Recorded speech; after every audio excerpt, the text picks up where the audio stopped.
Let's see. Let's find out. I for one, think that this game will be close into the second half, and it's got less to do with the offensive success from Florida State and more to do with the failures of a Clemson team on offense right now that looks to be in complete disarray and continues to get banged up. They had another offensive line injury. That seems to be a deteriorating situation.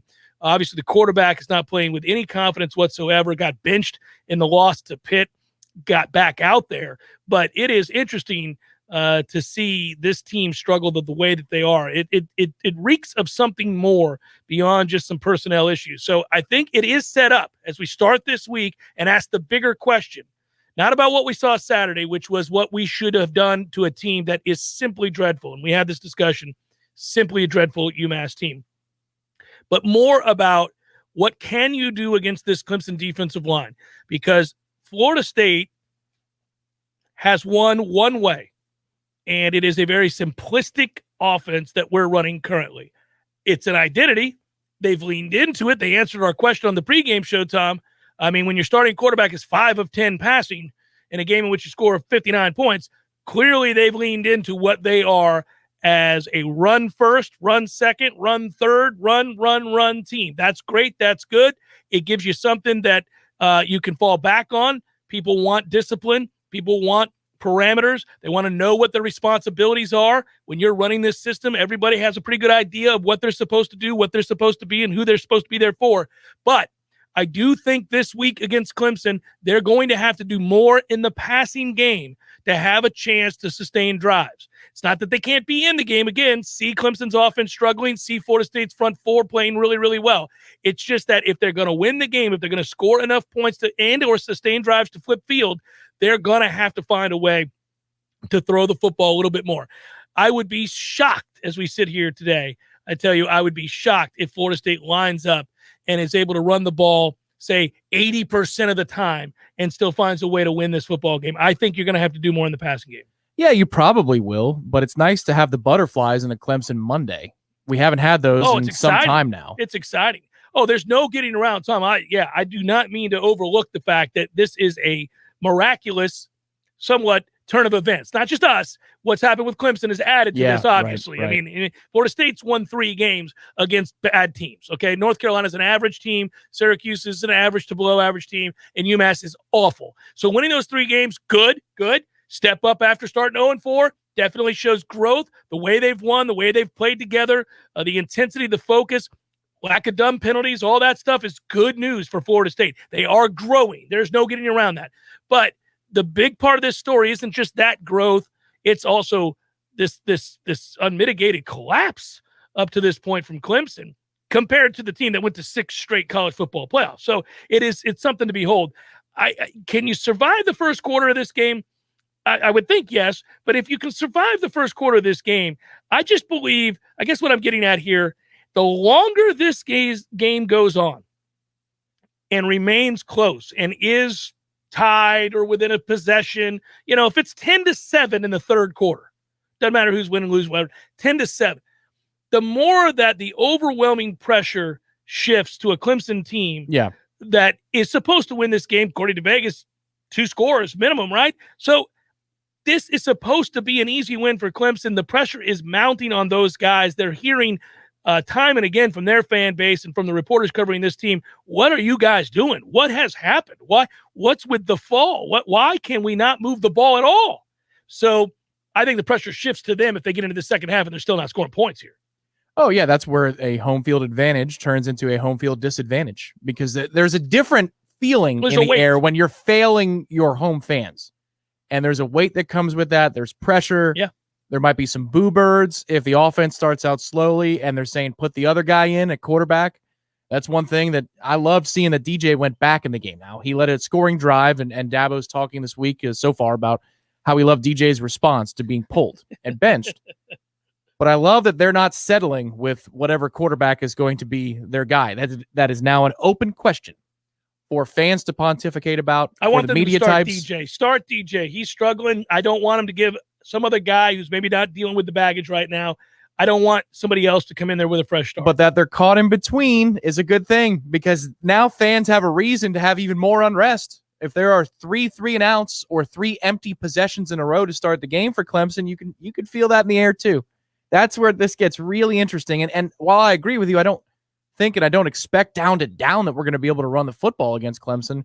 We do a really good job, even when defenses are better than our skill set, blocking it up, of at least scheming some explosive plays in the run game. I mean, if you look at the way we blocked it up against Notre Dame early in the year, it wasn't like we won down for down. No, not at all. But we were able to hit some home runs. And how many home runs is it going to take to keep you in the game throughout with Clemson? Right. 2? Maybe?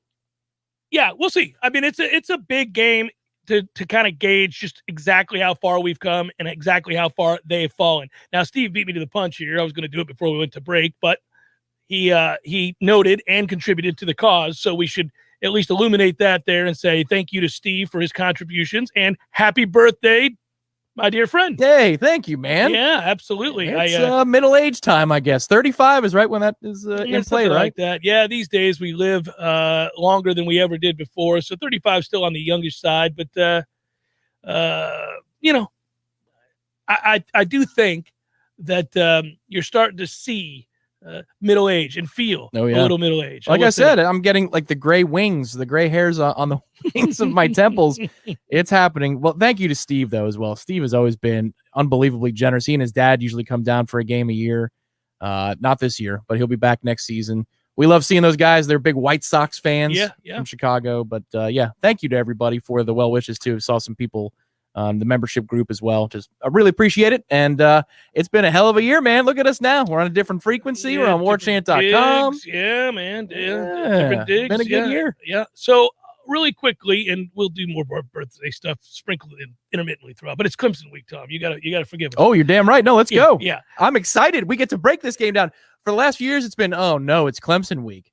This year, it's Clemson week. It's the number one thing to you're point damn out right about it's Clemson game. week. Yeah, I mean, you're right. The last few years, and even at the start of this year, we thought, oh, man, what are we doing here? This is, this is going to be ugly. Name your score. I thought at the end of last year, oh, my God, wait till we play them next year up at Clemson. Can I also put a footnote in here because I was the Bellyacher Supreme for where the bye week was? Okay, now that this game is gettable against Clemson, you had a bye week in UMass while they play Syracuse and Pitt, and they went 1-1 in that stretch. Probably could have gone 0-2 in that stretch. Wouldn't have been crazy to think. The bye week actually helps us a lot. Helps immensely in the situation. Perfect spot for a bye week, Tom. You got to get over your bitching, buddy. That turned out to be a great thing, huh? It's a good bye week. It was a glorious bye week. Yay, bye week. Yeah, and it was fun while it happened, too, by the way. We kept cracking up laughing. Because everything else was happening well, too, at that time. Miami and Florida lost. Now, Miami bounces back with a big win. That's for a different discussion because that surprised me. They played well enough, and NC State decided to drop every single ball thrown to a receiver. Holy moly. 88, my man. You slappies. Catch the ball. Damn, man. That got really frustrating. Every moment in which a catch could have sealed the deal, they came up so small. Now, we responded to the challenge, both on offense and defense. But you must have been furious in the first half on Saturday when Pokey drops an easy touchdown from 15 yards out, and then Brownlee drops an interception that you won't have an easier one, not even the pick six that he did get. It was way easier the first go-around. But there was a lot of dropsies going on this weekend in both pro and college football. Yeah, well, I don't expect much of our receivers, so it kind of happens. But, it's frustrating. I do know, too, we also missed a touchdown throw, which I've talked about before too. It's like, man, you gotta hit that, the McLean one. Mm-hmm. You gotta hit that, my man. I just worry that's gonna happen in this game. And if you're gonna win a game like this, where your personnel is not as good as their personnel, and you're on the road, you're gonna have to hit that play. If an OC schemes up a play that wide open, you've got to hit it. Let's hope we get the good version of Jordan the Thrower this weekend. Against Clemson, because those plays are there. They've been there pretty consistently over the last 4 weeks. Now, there may not be a lot of them, and it may be much more difficult to come by this week, but I do think you'll have a couple of opportunities, and you're going to have to make those plays. And so, knock on wood, you can't know. Can't know until you get there. I hope the moment's not too big for this team. I know they're brimming with confidence. I know they love to play with one another. I know that they are passionate about the game. This is what makes it fun for us to watch. There's no getting around that. The wins also help. But the fact that they're winning games, playing passionately, focused, locked in, good, sound football, they give themselves the best chance between the ears, the best chance to go into Clemson this week and make this a game. And all I say early is make it a game. Make it a game. Just be in the game at halftime. Be in the game as this bleeds over into the third quarter, because I can't help but sense, listen, we've been on the other end of this. We've been a juggernaut that was on its way down. And everybody's looking for cracks in the armor when you're a juggernaut. Everybody can't wait for you to there's only one place to go but down, right? Yep. So when you've won 29 straight and the world hates you, talking about us, 2013, 2014, any blemish, any moment in which you show a sign of weakness, everybody pounces because they're damn sick and tired of watching you dominate a sport. We all do it with Alabama. When Alabama narrowly beat Florida, we went, might they have some issues there at Bama? Because we're dreaming for them to have some issues. We're tired of watching this machine just steamroll everybody. And then it turned around and lost to Texas A&M and went, they do have problems. All right. And everybody celebrated.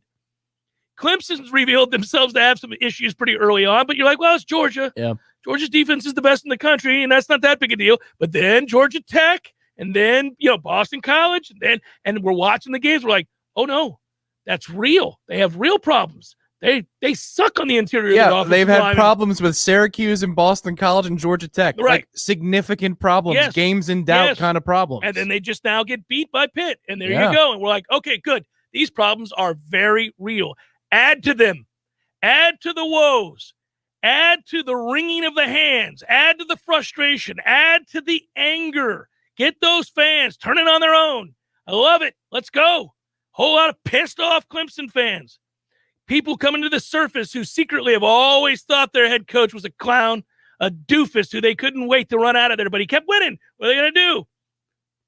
So a doofus has won a lot, and a doofus who I'm sure they probably came around on and loved after all those wins, but a doofus in the back of their minds nonetheless. And now they want a reason. Give them a reason. Get to that fourth quarter. Let them reel. Yeah, I mean, look at the way we're playing the last few weeks. Look at the way Clemson has played pretty much all season long, and say to yourself, if the ball game is tied and it comes down to a mistake, who's more likely to make the mistake, us or Clemson? I think they're more likely to make the mistake. They might be more likely to make the play as well. They are much more likely to make the play. They're more likely to make the mistake. We are not penalized that often of recent. I like that about what we're doing. No, it's been weeks since we've been penalized a lot. People just got to get done with that. Yep. This team, the ball is not in danger a whole lot, right? We don't put it on the ground a ton. We also don't throw it around a lot. So, yeah. I think we're going to wait for fair catches on kickoff returns to mitigate that problem. If we can't block up UMass in a return game and we can't cover very well in the kickoff game against a team like UMass as well, might try to kick that out of the end zone every time. Might put your hand up in the air, 1st and 10 from the 25. I think those are good strategies against a team like Clemson. But other than that, other than special team stuff, which really irked me on Saturday, we play cleaner football than they play at this present moment. Yeah, listen, there's a reason Clemson is favored to win this game. I would also favor Clemson to win this game. Agree. I think it's an uphill battle. I think Clemson's better than Florida State, and Clemson's just not anywhere close to the version of themselves that they're used to seeing. I do think, in addition, a loss to NC State, a loss to Pitt, as they've had, and a loss to Georgia are all games that, Florida State probably loses as well. I mean, we would lose to Pitt on the road. I wouldn't like us in that. In fact, I really don't like us in that matchup because the quarterback can exploit this secondary. He sure can. He would. And he had to make some tight window throws in order to assert them. Yeah. Right. Yeah. So that, and NC State, although they lost obviously to Miami, I still think NC State rightfully will be favored when they come to Tallahassee. So, I get it. I can put in perspective. It's crazy though. And this is where you're talking about sowing the seeds of dysfunction and talking about those things and bringing them up. Yeah. When you go on the poison. Yes. When you go on the air in Clemson later this week, bring those things up to remind those fans so that energy is in the building. But you're going to bench DJ on Saturday. You're going to do it after they call a blitz perfectly against a shovel pass. Like, that's the play. It's not going to be that he chucks it into triple coverage when there's somebody wide open in the flat. It's going to be on a fluke. I thought that was a really interesting moment to say no moss for DJ. That's crazy to me. They're reeling a little bit, man. They are. They're angry. They're frustrated. They've been stymied. They can't block it up. Help is not on the way on that offensive line. They've got issues. They're very real issues. They've alluded to it and admitted it. You've just got to continue to sow the seeds of doubt. Now, I think if they get out on top early, it's harder for Florida State to come back than it would be, say, Pitt. Clemson did score first in that game, got up 7-0. I thought this could be interesting. They could be turning the corner. They might end up making a statement here. But, obviously Pitt never panicked.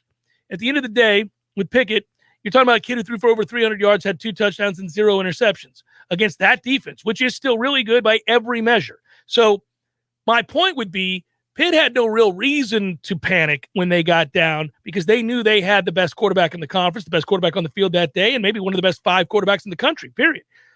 Florida State gets down a couple of scores. They're not going to throw for 300 yards, 2 touchdowns, and 0 interceptions. They're not going to be able to sit back in the drop-back pass game the way Pitt did and block it up and give their star quarterback time to pick apart a Clemson defense that is more than good enough to shut down our receivers. It's not going to happen. So you can't play from behind in this game, not 2 scores. Maybe you get down 7-0, maybe you get down 3-0, maybe you get down 10-7, something like that. Yes, you got to stay within reach. You're not going to pick them apart in the passing game. You have to be able to run the ball. Just play field position until you break one of those big plays that you're talking about that we've been able to scheme up. And then hope like hell your defense can control the line of scrimmage. I think they can. But the recipe for success here is possess the football, flip fields, and try to make Clemson have to drive at 70, 80 yards. Keep the ball in front of you.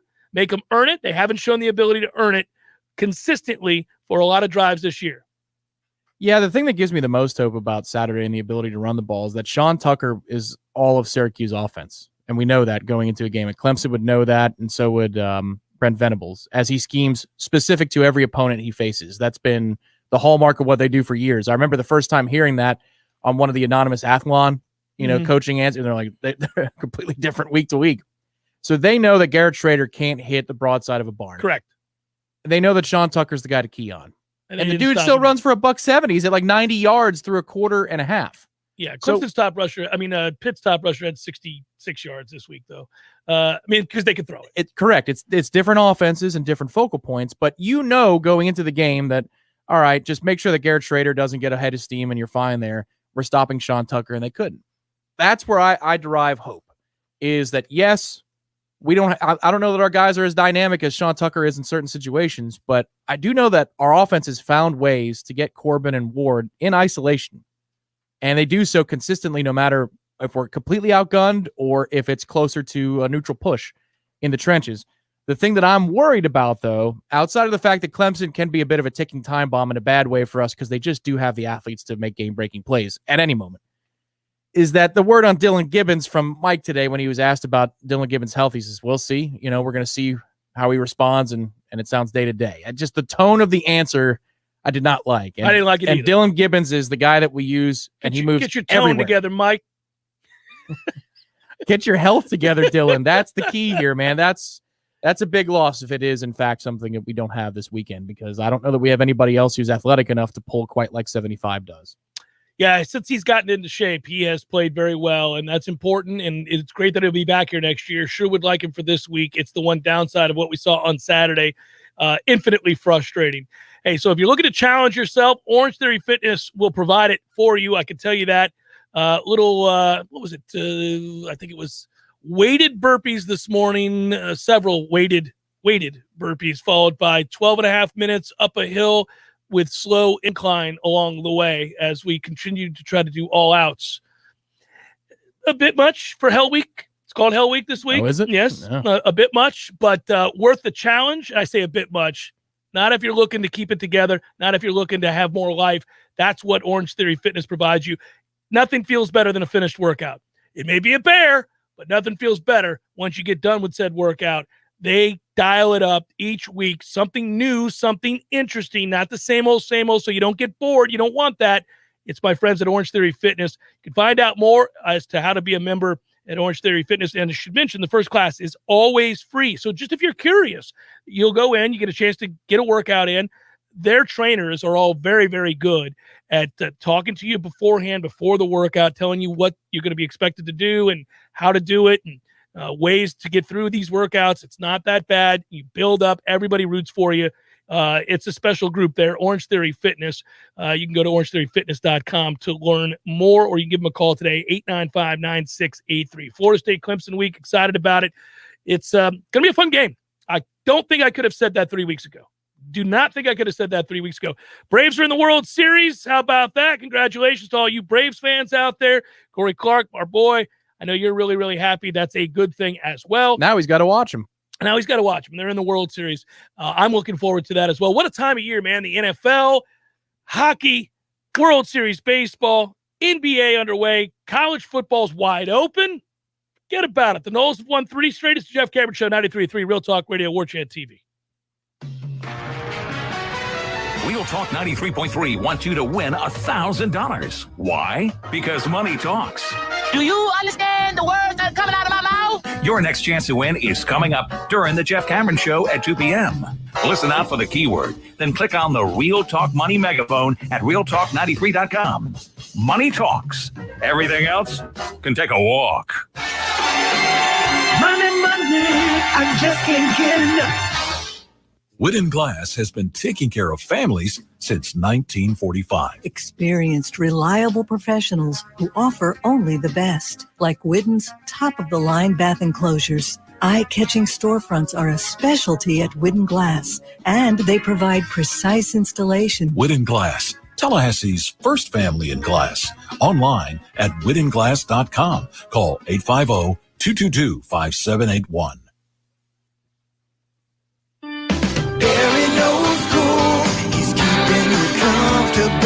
This is Kyle, Service Manager from Barano Heating and Air. Schedule an appointment from your mobile device to learn about our Total Comfort Service Program. With guaranteed same-day service, 15% off necessary repairs, and $25 berry books to use towards air filters and other products. Turn to the experts at Carrier and Barano Heating and Air. Any day, anytime, anywhere. Online at baranoac.com. Florida license CAC 1816-186. Jeff Cameron here, and mark it down. Wednesdays on my show, we're giving away which wicked sandwiches. That's right. Tune in to the Jeff Cameron Show every Wednesday for your chance at a free wicked 5 meats and 3 cheeses of deliciousness every week on the JCS. Parker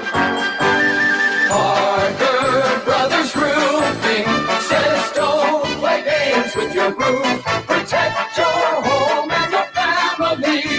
The Parker Brothers tell you the truth. We'll fix your roof, cause it's what we do. With quality, integrity, and pride. Parker Brothers Roofing, professional every time. Stay safe and dry inside. At Parker Brothers Roofing, we understand that the decision to get a new roof is a big investment. It's an investment in building equity, an investment in your future, and an investment in the safety of you and your family in the event of a major storm. At Parker Brothers Roofing, we make it easy with free estimates, affordable financing, and professional installation every time since 1995. Visit ParkerBrothersRoofing.net today. Parker Brothers Roofing, professional every time. Stay safe and dry inside. Applications, onboarding, payroll, termination. Business owners and managers, you know these are the processes that take away too much time from what you do best. But what if there was a locally owned, responsive solution that would charge you a fraction of the big national payroll companies? Sound too good to be true? It's not. North Florida Payroll Services is Tallahassee owned for nearly 15 years. And in that time, their prices have never changed. The reason North Florida Payroll Services can do that? Exceptional customer service that constantly evolves with the latest technology. From application to termination, for turnkey service for your payroll and HR services, trust a Tallahassee expert and save yourself time and money. North Florida Payroll Services. Online at northfloridapayroll.com.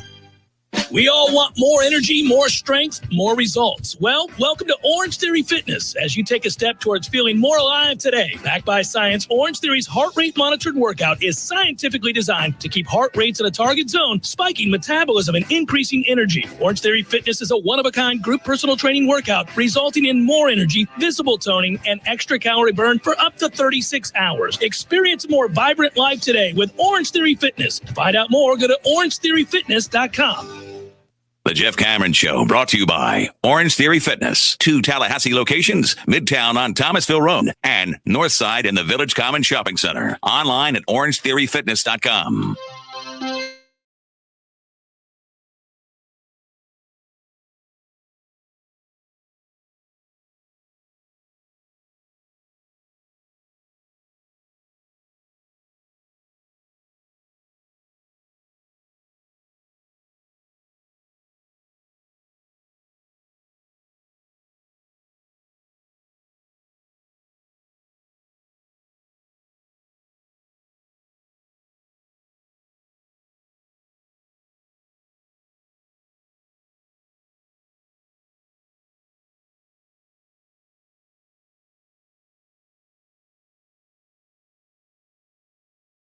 8:09 first pitch tomorrow night. Looking forward to it. Braves, Stros. It's easy to root for the Braves here, so I will. And can't root for Houston really ever again. It's never easy to root for the Braves, but I'm happy for all of the people you mentioned, and we've got a lot of people in our little network here in Tallahassee, our friend network, who are big Braves fans. It's a likable bunch, and I'm glad that they got the win just for those people, just for those individuals. That's all. Thanks for making us feel old, Life Spectator. Most FSU students weren't even born the last time the Braves were in the World Series, he points out. That is ridiculous. Very ridiculous. I remember the first time, you know how when you go in to buy beer, there's the sign of if you were born on this date, you can, Oh, yeah. I remember the first time that was in the 2000s, and I was like, what the hell are we doing here? Yeah, I got carded once shortly after that was the case, and the guy said, oh, yeah, you're good. Anytime I see a 1 on the first digit of the year, you're good. Yeah. Also, I also remember the first time that I got carded when I was well past 21, like your age or closer to like 40. And I think it's probably because I had a hat on or something like that. I don't know. But the person said, oh, I'm sorry, sir. I got a job. And I'm never going to be that guy that gives anybody gruff about being carded. It's no big deal to show somebody your ID for beer. And I gave it to the guy, and he goes, oh, look, I'm sorry. Like, sir, it doesn't say 1938 on that license. We're getting to a place pretty soon where 1971 is going to feel like 1938, though. Oh, when I tell my kids. Yeah. When they say things, when my kids ask me questions about a game or a player, it happens most often that way. It actually happened between you and I. I love that so the older you get, the less of a difference our age feels. So when I first met you and you were an intern for us, you're in your early 20s. So it's like I was 22. Yeah. So like I said, you're early 20s. So you're at that time compared to me, you were a kid. Because I'm 37 when I meet you, and I'm like, okay, so he's a kid to me, just the way that you're 35. You see a 21-year-old, you think they're a kid. They feel like a kid. Oh, yeah. Yeah, even mid-20s. So I say, hurry up. Come on. Yeah, get it together. Let's go, punk kid. So here's the deal. Like in the beginning, I thought I was just like, oh, he's just a child. But where it would come out is when we would talk about players. And I'd be like, oh, I saw his dad play. And you would look at me, or I saw so-and-so's entire career. Did you really? Yeah. Oh, I remember his rookie season, talking about Michael Jordan. And you're like, okay. I remember him at Carolina. Yeah. Oh, I saw all of his Dean time. Smith ruined him. Yeah. He was one of the only guys in the history of basketball to hold Michael Jordan under 20 points a game. Yeah. So it was just, we used to talk about that all the time. I would laugh about those things. And now it's because you're getting closer and closer to 40. Now it's like, it's all nebulous. Once you get past that, you're like, yeah, we're all old. We're old. I'm just older. That's how it goes. Significantly, but yes, we're all old. Yeah, if we went to a college campus, or let's say it's we're in college town on Saturday walking to a tailgate, right? We're trying to get to the IM lots. And we went into one of those establishments that is free to advertise with us. And we got a beverage, and there was an undergrad. It's a beverage here, man. Right? Serving us. They say, oh, those two old guys. That's what they put in for the tab. Yeah, two old guys in the corner. Two old guys in the corner. Yeah, we'd be in the same class at that point. That's right. That's right. So when it comes out, when Bryce asks about, or Clark asks about players, they see. So I brought it up last week about the NBA, but I'll give you a good one from the game on Saturday. Clark turned to me and he asked me, because I told you we were sitting on the 50, we're right down by the sideline. Kudos to Florida State players. Let me do this really quick. I have never had the chance to do this, and it's worth noting for everybody to hear because it's a good look for Florida State and these players. My youngest son, so this is a lopsided game pretty much after, you got the opening fumble. Thanks, Travis J. Good job. You get the opening fumble. After that, it's all Florida State all the time, and it is going to be a rout, and there's no questioning it, right? So late in the first quarter, people are leaving. Like late, I'm like, why'd you even come to the game? But anyhow, the road, there's only 2 rows between us and the field. As the people disperse, and it wasn't heavily attended to begin with, Clark realizes that he can lean against the wall and get close to the players. So it's really quite cool after a big play or after the group meeting for the defense, after, they get off the field, players are walking around, they're getting drinks, whatever. And sometimes they would come over to the bike to stay loose. And Clark was right there next to the bike, and he was emboldened, and he'd lean forward and dap him up. And every player that went over there dapped Clark. You see a little kid, you're going to do the right thing. He got into conversations. He talked to Brownlee after the interception. He was like, way to go, man. That was awesome. Brownlee's like, yeah, dapped him up. It was so cool. But they were so interactive and kind to all the kids. Just want to give, those players could have been indifferent. They were all really nice. Now, it helped that they were blowing out UMass. Mm-hmm. Yeah. And it helped that it's a little kid. But to a man, they all came over. If he yelled out to them, they all came over, slapped five, all came over, said, go Noles, good looking out, that kind of thing. Really cool to see. I hope that they're just as kind to the children that are the Clemson offensive line. No, well, I just hope that when they're up, children. Yeah, I hope when they're up by 3 touchdowns at Clemson and the kids are there and a lot of the parents have left for Clemson, all the students have already vacated the premises, that the Clemson players are nice to the young kids as we get set to celebrate. It'd be great to see. Clark asked about Charlie Ward. He played against Charlie Ward's kid in the basketball league. Yeah, I remember that story. Yeah. So he said, Dad, you know Charlie Ward. You're friends with Charlie Ward. And I said, well, I know Charlie, and yes, I would consider him a friend, but we don't hang out on the weekends. I was clarifying for him. And he goes, yeah, but I've seen you talk to him lots of times. I'm like, yes, I know Charlie very well. Yes. He's like, why is his name up there? I go, because they yeah. Oh. He goes, why is his name up there? That hurts me. And then I said, what do you mean? Why is his name up there? He goes, it's up there. It's up there. And I go, because he's retired. His number is retired. Why? Well, he won a national championship and a Heisman Trophy. And he goes, oh, was that a long time ago? And I go, oh, it's 1993. And he goes, so a long, long time ago. Yeah. So there it is. There it is. A long, long time ago. I said, oh, for that matter, if you want to do this, you want to play this little game, I know him and him and him and those guys right there. They played even before Charlie. And there's that. And he's like, you saw them? I'm like, oh, absolutely, I saw them. He's like staring at me. Yeah. Like, my God. Son, if you think 93 is a long time ago, we're going to go meet Keith Jones after the game. Yeah, well, Keith Jones' grandson plays in the league that Bryce plays in for baseball, and I see him all the time. There you go, yeah. And I see him and Tom Block all the time. One of these times when Bryce is walking off the field, I'm going to say, now, Bryce, we're going to go meet a legend. Now, he's getting up there. So you got to talk, you got to speak louder when you go see Mr. Jones over here. He played somewhere around in the Burt Reynolds era. Maybe ask him about what that was like. See what he has to say. The Burt Reynolds era. If it was more funny, probably it'd be funny to like you and me. But Keith, when you hear him speak, sounds just like Mac Brown. Mm-hmm. Their voice is pretty much the same.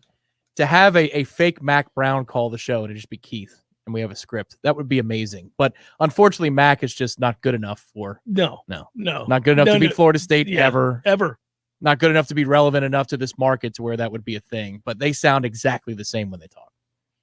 If you're watching us on YouTube TV, thank you so much. Please do us a favor. Remember to hit the thumbs up and subscribe to Warchant TV. Likes on our videos. Spread the word to other Seminole fans looking for quality content. Subscribe to Warchant TV is completely free. Hit the bell after subscribing to be notified anytime we go live or offer up more of our great content, all from warchant.com. It's Jeff Cameron Show, 93.3 Real Talk Radio, Warchant TV. Your local news now. A man was shot Sunday morning. Officers responded to a shooting that happened after 3 a.m. on Sunday at the 2600 block of North Monroe Street. The victim was taken to a local hospital for non-life-threatening injuries. This is the second weekend shooting the department is investigating after a woman was taken to the hospital Saturday after an overnight shooting on Volusia Street. TPD said this is an open and active investigation. The Thomasville Police Department has received several messages about a suspicious Snapchat screenshot, which appears to reference bullying and a school shooting. The department took to Facebook Sunday to explain that the post refers to a Central High School and looks similar to a post going around in other states. TBD is still investigating the reports, however, and plans to encourage school resource officers to remain extra vigilant. The agency encouraged parents to ask kids to report anything at school that seems out of the ordinary or makes them feel uncomfortable. This is Rachel Lene with your Real Talk 93.3 local news update, brought to you by McEnmore Systems, Tallahassee's go-to Mac store. Check them out online at McEnmoreSystems.com. This is meteorologist Paul Trombley with your Real Talk 93.3 weather update.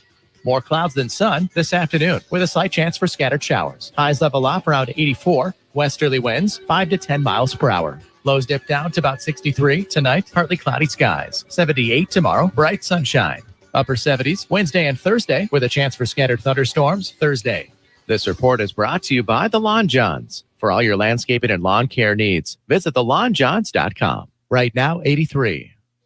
Hey, you, can't you read the sign? It says keep off the grass. Oh, but I just wanted to feel it. Excuse me? I wanted to feel what it was like to have an amazing lawn like you do. It always looks so good, even in the summertime. How do you do it, neighbor? They're called Lawn Johns. They come once a week. Maybe you should give them a call so you can tell other people to stay off your lawn. How's that sound? Ooh, yes. I would love to tell people to stay off my lawn. For the very best in lawn care, call the Lawn Johns at 850-322-2567. Stay off my lawn.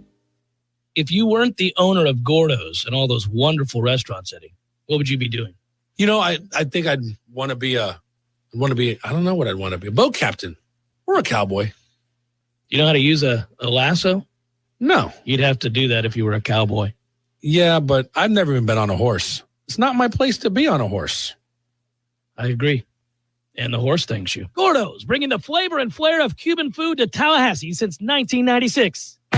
Here's what you missed on the Greg Tish Show. Charlie Crist, he's running for governor. To mention the governor, I'm tired of it. I'm sick of it. And we see it in presidential. We see it all the time. It's the new norm. We even saw it in local that it should be. It's like, hey, I'm running for this local But seat. do you understand? I heard a statistic that like half of our population reads at like an 8th grade level. And what is the other 2/3 Half rate? doesn't. That means almost half does not.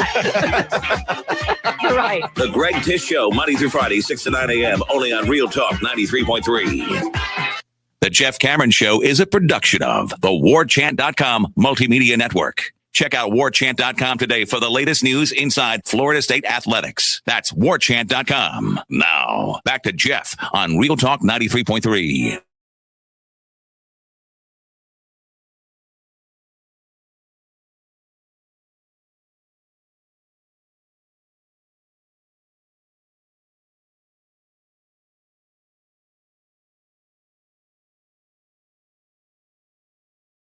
This is a big week for Florida State. I don't even think, I'll say this. I'll throw a few things out there as we start the week.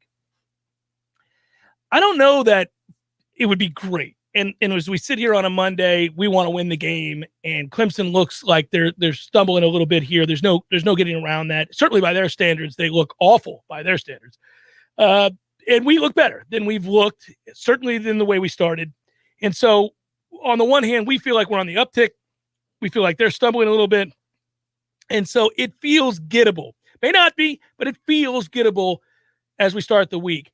And normally these kinds of games, these bigger games, and we have not really been in a big game in a long time. I mean, Florida State just has not been in a game that you would classify as a big game. But when you're climbing, to use their terminology, and when you're trying to fight to get back to a level of respectability, and when you're hoping to make strides and continue to show proof of concept and continue to get buy-in and maybe move recruits to think and reconsider and all that stuff, right? There are precious few opportunities. This is one of them where you can lose a game. I'm not big on moral victories. You can lose a game, but continue to climb and show evidence of improvement. And this is a game where that's true. Florida State doesn't have to go win this game to continue the positive momentum that we currently feel. They could go lose this game. If they lost this game, I'm just here to say it.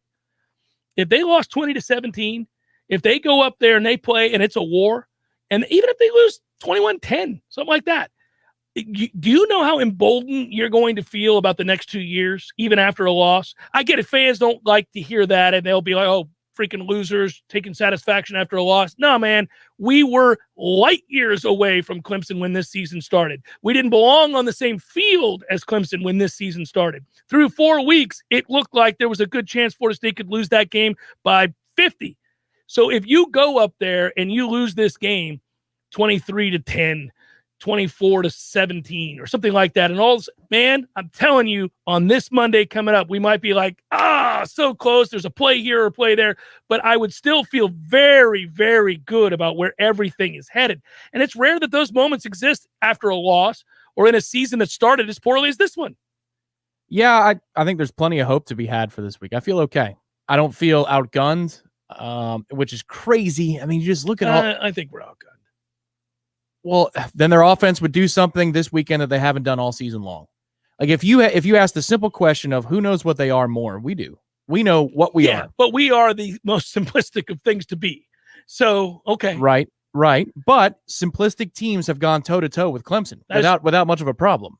Boston College without his quarterback, Syracuse with a one-dimensional offense that, the forward pass is not possible for Syracuse offense. It's like not with Schrader at quarterback. It was against us.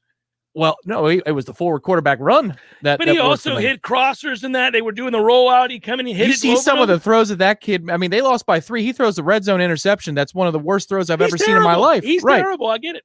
And yet, there they were. I would categorize us, especially now that we got over that hump against Syracuse. If we played Syracuse again, man, we'd win that by multiple scores. We'd win that game. We're better than Syracuse. We should have been. We should have been that game anyhow. I mean, we talked about the things that happened. Right. Yeah. I feel okay about this weekend. Now, do I think we're going to win? I get nervous when I'm about to answer that question because I think it's in the balance. I think it's in the balance. I don't think it's a surefire win. I think it's extremely possible. Yeah. Okay. So it's okay to say that there's a reason we're underdogs and I think we're probably going to lose. But you can also say that it's not unfathomable that they win. I agree with that. I smile a lot when I'm talking about this game, though, because I see in Clemson some of the things I saw in us as a program a few years ago. Yeah, when we began to falter, when we began to stumble. I agree. You've got a lot of talent, but you don't know what you're going to get week to week. Okay, I know what we're going to be on Saturday. We might have a couple of different formations with how we get there, but we've got an identity. Might not be good enough, but while they're trying to figure stuff out on the fly, we might be able to play football and come right at you. We're playing physical football on both sides. We're not a finesse offense that's going to get completely bamboozled by the physicality that Clemson brings. I just like that the identity of this program at present is, even though we're not as talented as most teams in Power 5, we are. Oh, we'll hit you. Yes, on both sides of the ball. Oh, we'll hit you. On both sides. And that's what you need to be able to go on the road and win a game like this, is an attitude of physicality and the ability to back that up. It might be that we have a lot of negative plays on Saturday, but we're going to play physical football. So I agree with that, and that's fair, and that does buoy you, and that does give you some confidence that they'll be in this game in crunch time, and that's all we're asking. Get yourself in a position to win a football game on the road against a team that has more talent than you but isn't playing very well. Yes, go do that. Go give them more reasons to believe that they're in trouble. Yes, go give them those reasons. They're already hinting at it. They feel it. Give them another affirmation that they're struggling, okay? Now, for those that don't know why we're talking like this, who maybe only passively engage in the college football season, let alone in the rest of the conference, okay? Clemson this year, this is what they've done. They lost 10-3 to start the year.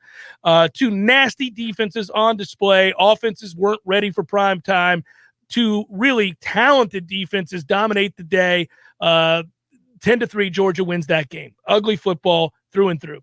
The next week, they played South Carolina State. They won 49-3, and a lot of people just assumed, okay, so that was a hiccup against Georgia. They'll be fine. And why wouldn't you assume that? The recruiting rankings, the previous success suggests that they were going to be all right. No, problem is they're not all right.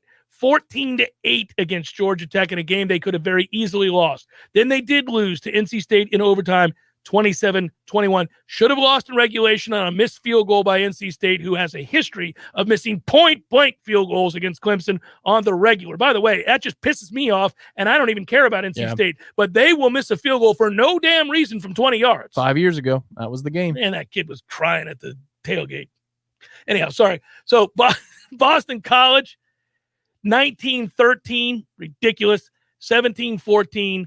This against Syracuse, the game we talked about, and then they just lost 27-17. So to recap, they scored 17 points this game, 17 points the week before, 19 points the week before, 21, and it took overtime to get to 21 the week before, 14 the week before that, and all of 3 against Georgia.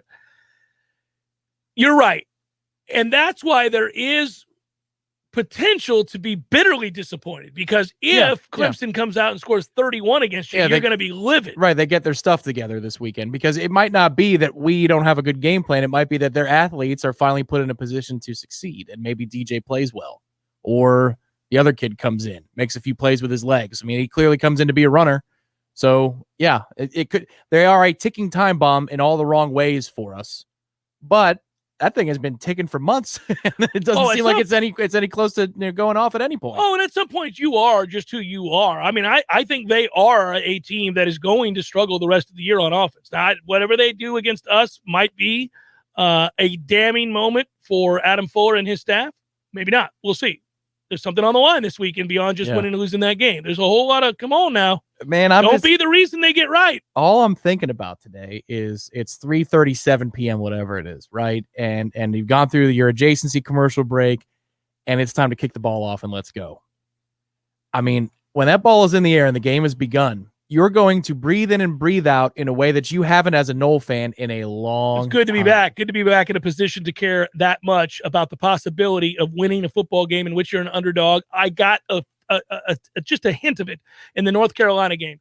When we took the lead, I talked about this on the air, when we took the lead and battled back from down 10-0, I felt a little what for. I felt a little get you some. I thought, oh, we're here to battle today. Okay. And I just want that feeling as we head to the second quarter. Okay. 7-7, huh? All right, let's go. Let's get it on. How about 10-0 Noles? How about 38-3 in the third quarter, Noles, Tom? Sure, while we're out here dreaming. Sure. It could happen. No, I'm here to tell you it can't. We can't be up 10-0? No, we can't be up 38-3. Oh, no, 10-0 Noles. We're not going to be up 10-0. You know that.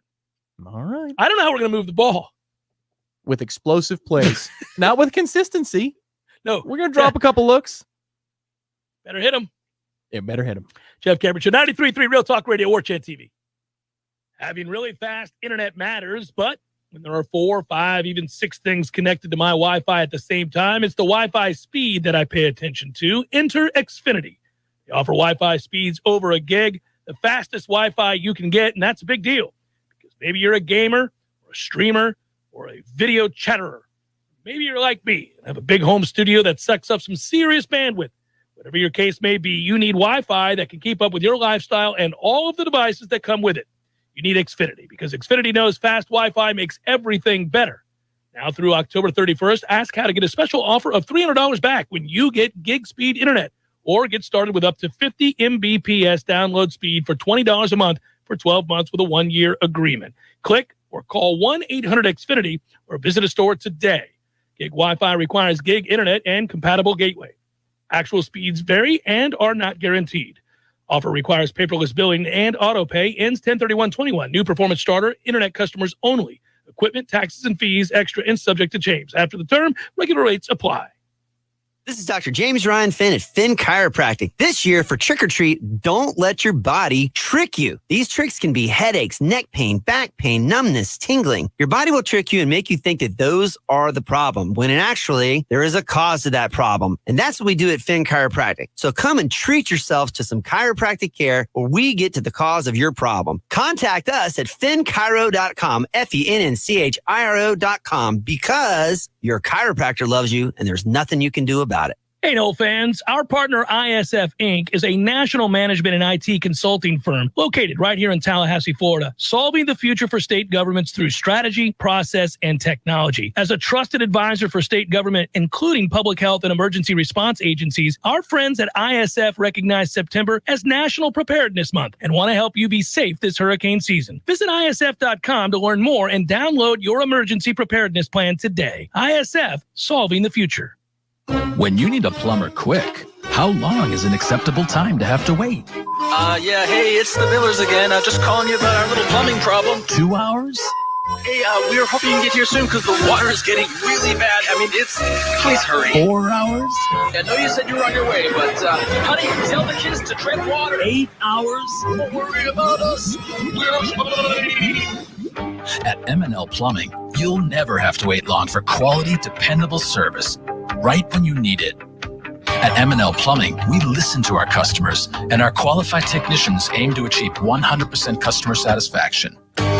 So the next time you need plumbing work or repairs, think of the name M&L Plumbing, your local plumbing experts, commercial or residential. Give us a call, 850-575-9393, or visit us online at mndlplumbing.com. M&L Plumbing, for all of your plumbing needs. Crawfordville Auto and Tire.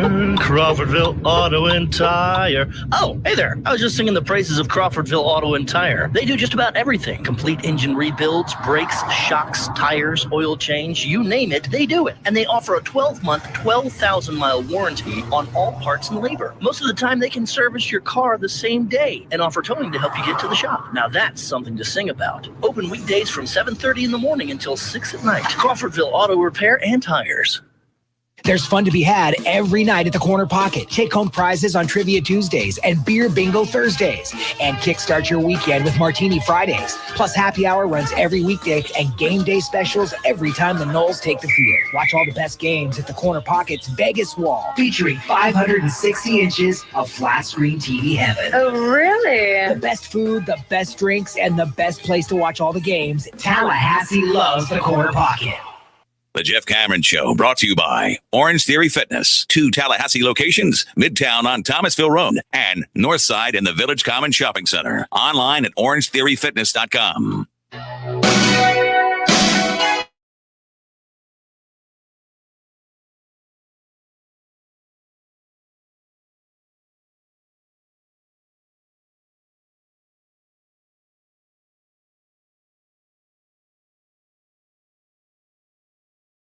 Jeff say we aren't going to run on Clemson. They give up 165 to Syracuse, 162 to Pitt, 148 to NC State, hell, over 100 to Georgia Tech. Yeah, I would argue that by and large, our offensive line is maybe second worst in the ACC. I think something close to that. So I do think that you can the physical mismatch here is a big one. Now, they are getting healthier except for losing Gibbons, which really hurts. And that's another reason I said I don't think we're going to run on Clemson all that well. I'm really worried that loss is a kick in the jewels. I think you do take a step back. Now, admittedly, you've been able to get some better play from guys that I didn't suspect would show up and play all that well on the offensive line. Davion's been a really important piece of the puzzle the last couple of weeks. Davion has, and he's the guy specifically that I would cite as a surprise. But I do think it's a step back from Dylan Gibbons. Davion's not him. It's Gibbons and Cam. Those are the guys we like to move around the most in order to take down old Wuhan. We need a little bit more. Yeah, we are. Hour 2, forthcoming. Stay with Jeff Cameron Show 93.3 Real Talk Radio.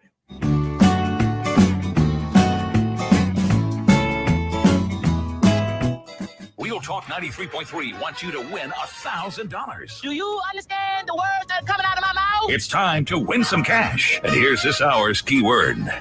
WAD. W-A-D. WAD. Click on the Real Talk Money Megaphone at realtalk93.com to enter the keyword for your chance to win $1,000 in this nationwide contest. Money talks. Everything else can take a walk. Money, money, I just can't get enough. Coming up next, more of the Jeff Cameron Show. Live and local on Real Talk 93.3. WVFT, Greta, Tallahassee. Breaking news this hour from townhall.com. I'm John Scott. The White House and congressional Democrats are still hammering out a deal on a massive spending bill. White House correspondent Greg Clugston reports. Senator Joe Manchin of West Virginia has been pivotal in the negotiations, given his more conservative approach to the size and scope of the package. But he appears to be on board with White House proposals for new taxes on billionaires and certain corporations. Manchin spent part of Sunday at the president's Delaware home hashing out details and trying to resolve disputes among Democratic lawmakers. Greg Clugston, Washington. Also at townhall.com, National Weather Service meteorologist Jared Maple says they suspect some tornadoes hit southeastern Missouri and southwestern Illinois. We have radar indications that showed the evidence that there was circulation and, the type of damage that we've seen throughout the night and into the morning does indicate that there was likely tornado damage in these areas. In Caldwell, Missouri, this man tells KMBC that the tornado came on so fast, He and his wife only had time to lay down in the back room as opposed to head downstairs. There wasn't time. Once you see the tornado, there's not time to run to the basement. If we'd have tried, we'd have probably been killed. No immediate reports of severe injuries. A suspected tornado also hit Sunday night near Fredericktown, Missouri. The average price of regular grade gas spiking 13 cents over the past 2 weeks to $3.44 per gallon. The price at the pump, $1.22 higher than a year ago. Industry analyst Trilby Lundberg says the rise comes as the cost of crude oil surges. Nationwide, the highest average price for regular grade in the San Francisco Bay Area, $4.65 per gallon. The lowest is in Houston at $2.91 per gallon. On Wall Street, stocks have been trading higher now. The Dow up 78 points and the NASDAQ 129 points higher. More at townhall.com.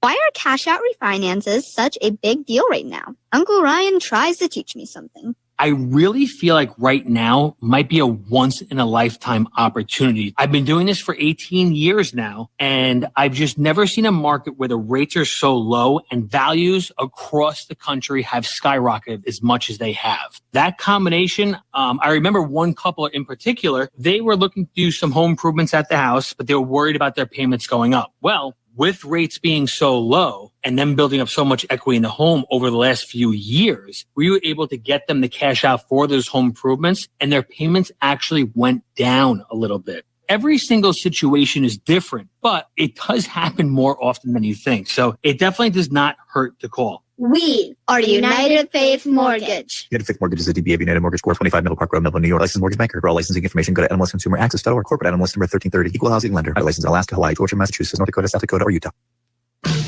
What's important when shopping at a gun store? Let's start with a friendly and knowledgeable staff. Then add top-notch service, great selection and pricing, and a personal shopping experience only found at a locally owned and operated business. At Red Hills Arms, they're right on target. While other gun stores come and go, Red Hills Arms remains Tallahassee's go-to local gun store for all your firearms needs. Stop by today and get welcomed in like family. We all want more energy, more strength, more results. Well, welcome to Orange Theory Fitness as you take a step towards feeling more alive today. Backed by science, Orange Theory's heart rate monitored workout is scientifically designed to keep heart rates in a target zone, spiking metabolism and increasing energy. Orange Theory Fitness is a one-of-a-kind group personal training workout resulting in more energy, visible toning, and extra calorie burn for up to 36 hours. Experience a more vibrant life today with Orange Theory Fitness. To find out more, go to orangetheoryfitness.com.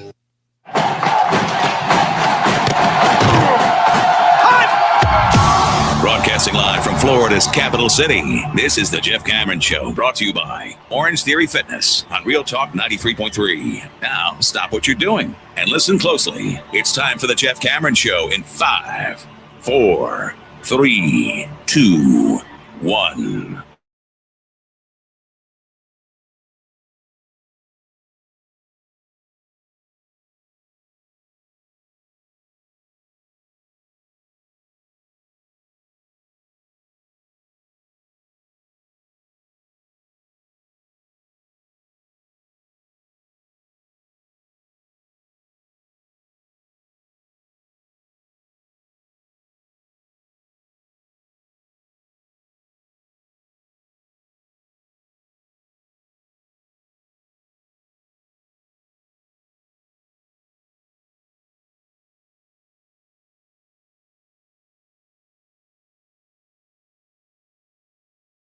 Clemson, can you pull off the upset? It would be an upset indeed. There is a reason Florida State is a more than one score underdog in this game, but it's not impossible. And that's why in that first hour, Tom and I were having a lot of fun talking about the various possibilities here. The fact that that you can even entertain a thought about winning this football game is in and of itself, admittedly, it is fun. It's not where I thought we'd be, certainly not where they thought they'd be, but it's where we are. It is where we are. And so it is that, knock on wood, hey, the biggest thing, Florida State has largely remained pretty healthy. Now, Dylan Gibbons' injury, that didn't sound real good today. Mike Norvell talking about that. Didn't rule him out, but certainly didn't say with any degree of certainty that he could play. And he's been playing good football lately, too. So that was a tough one to watch play out. Knock on wood that if he is out for any reason, that it's only this week because he's an important piece to the puzzle moving forward. There are still winnable games on this schedule for Florida State.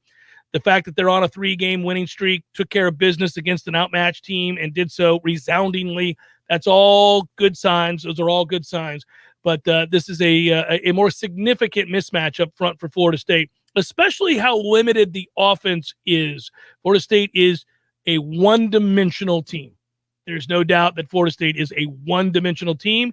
I think you're about to play some teams that can take that dimension away to a greater degree, maybe not completely, but to a greater degree than what we've seen these last few weeks. And therefore, you're going to have to find creative ways in the passing game to try to keep teams honest. Maybe they will. I mean, they have found ways to be very creative in dialing up one-on-one matchups and getting big play opportunities. And in some cases, they've taken advantage of those opportunities.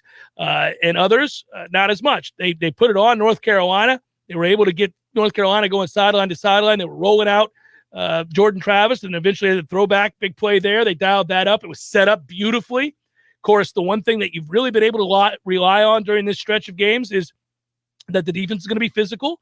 They're going to win at the line of scrimmage against the run. They've done that consistently. That makes teams a little bit more one-dimensional, obviously, and then that gives you a fighting chance. Now, your linebackers can still get picked on in the passing game. We know that, and this is not a dominant secondary, although I do really like that they're starting to play with more confidence. We've seen that. It was easy to play with confidence this past weekend, but I think that was a trend that was moving in that direction anyhow. And listen, how many times do I have to say it? You make some plays back there, all of a sudden you start believing in yourself a little bit more, and you go out and you play with confidence, even if it's false bravado, even if it's something that maybe necessarily shouldn't be what gives you the belief, it still can be. And it doesn't matter how you get confidence so much as long as you have it.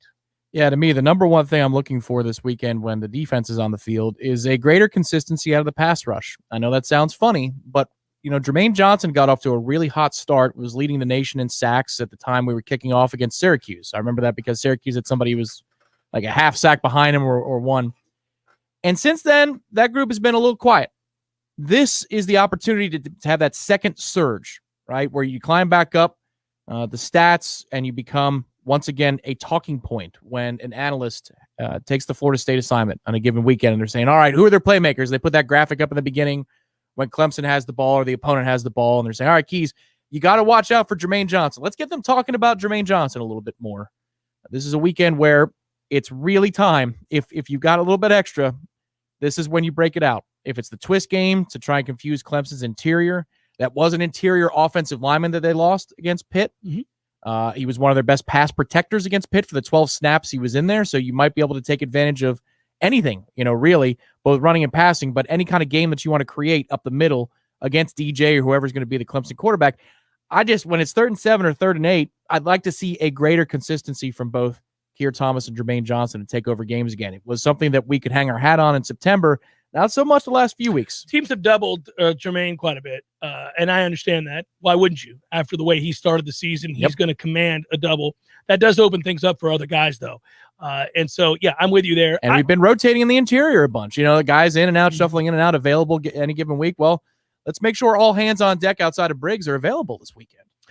It's been interesting when we tried to twist and run games early on. When we did that a few weeks back, we weren't real good at it. It looked clunky. It looked slow, and it looked like there were tells. They've gotten better at it. They've gotten a lot better at it. They've been much more efficient, quick. They've had a better understanding. Two guys don't end up in the same gap. You've got guys, they've been better about it. Right. They've been sound in that way. So I think that defensively, I really do believe that there's a chance that you hold Clemson down here to a margin or a number that you could maybe achieve. The race to, like we talk about the race all the time. What's the race to, 21? I think that's a fair guess. I guess I was going to ask you something based off of that race to question that we always like to, mull over. At what point total do you feel like we can't catch them? And so that's almost a backwards way to doing the race to, but I'm saying you can't even catch. Is it 24, 27, 30? Like at what point we're you're not going to, yeah. Yeah. The first number that popped into my head was 24. You could do enough on defense and have advantageous field position to where 21 is maybe achievable. I don't know that you can get much beyond that against this team. I just don't. Now, the one, there's never. It's never easy to gauge if somebody is on the verge of going through the motions. Right. Well, it's a tough loss this weekend for Clemson. Yeah, I mean, Ira brought it up last night on the Sunday Smash. When you're a team that has legitimate playoff expectations, when you're a team that comes into the year thinking that you're going to compete for a national title, and that's taken off the table pretty quickly, and then you suffer a loss against a team that you're favored to beat, or you look as bad as they did against Georgia Tech or Boston College, or Syracuse for that matter. Are guys quicker to check out because the season hasn't gone even a little bit like they thought it would?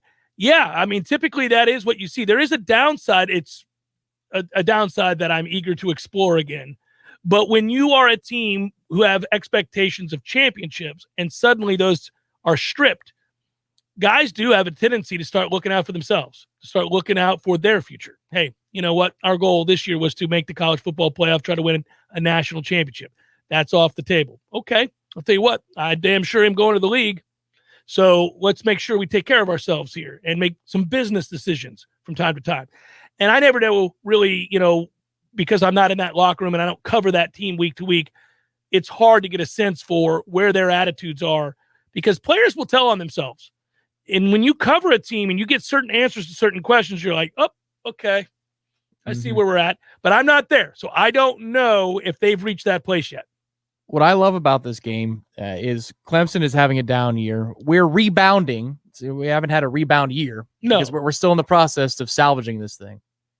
But we're still a 2-score underdog, and we've got nothing to lose, and all the pressure's on them. Like every bit of pressure is on Clemson in a different way than we have the last couple of times we visited up there. There's a pressure of, let's just make sure we clock in, clock out, and keep our goals in front of us. Just take care of Florida State. We're going to handle them. Now it's how far have we fallen? Are we bad enough to lose to Florida State? That comes with a different burden.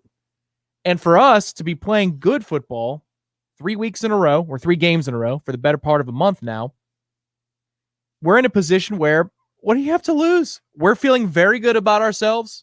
They know that Clemson should be a team that beats us in any given year, especially since the time they've been on campus here. They've got a real chance to make a mark, and there's no consequence to losing the football game to Clemson. There are major consequences for Clemson to lose the football game to us. I just love everything about the spot that we're in. You could not have painted a better situation other than, obviously, if Florida State had come out and dominated their opponents and went into this game somehow as a favorite, right? I mean, if we were Jimbo Fisher, we'd say if it was a different, yeah. But given the nature of the rebuild and the disastrous way in which the season began, yes, it is hard to fathom how we find ourselves in this situation, feeling good as a double-digit underdog on the road against Clemson. Yeah, I mean, it's bizarre. It's just weird to say out loud that you feel good. Now, you feel good not because you think definitively that you're going to go win. You feel good because you think there's a chance you could. And that you couldn't find that landing spot a few weeks ago. You couldn't see it from where we sat. Well, and when it comes to trading blows back and forth, how willing are they going to be? And this is what you're getting at too, the business decision part of the conversation is how willing are they going to be to trade punches for 60 minutes? I mean, if they are, then they should handle business and win this football game. Win the game, yeah. But they might not be.